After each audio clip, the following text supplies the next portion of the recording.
While traveling in Norway, we challenged ourselves. Make a short film in 1 week. Here's what we came up with.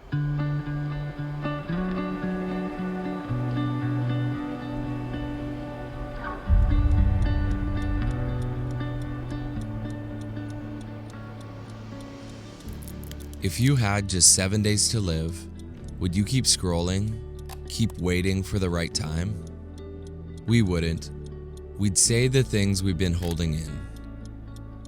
Take the long way home, reward ourselves for a job well done, sing badly but proudly, call our moms, Love you, Mom. We'll bring you here in retirement, and watch sunrise without checking the time.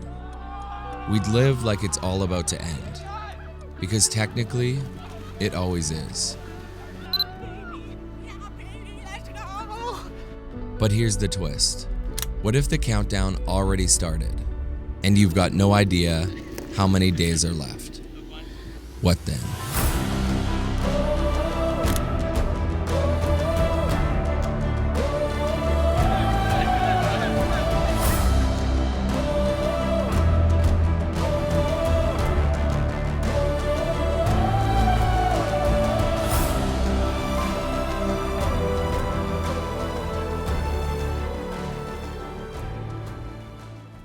If you made it this far, thank you so much for being here. Don't worry, the future of this channel is still going to be drones and cameras and lenses and all that kind of like gear stuff. But I do want to challenge myself with friends sometimes when I travel in terms of storytelling and actually using the gear, color grading, all that kind of stuff so I can further help you. We just made it to 8,000 subscribers on the channel, and truly I can't thank you enough for being here. That means the world to me, that like I'm impacting and adding value to people's lives. So thank you again, and we'll see you in the next one. Maddie out. Peace.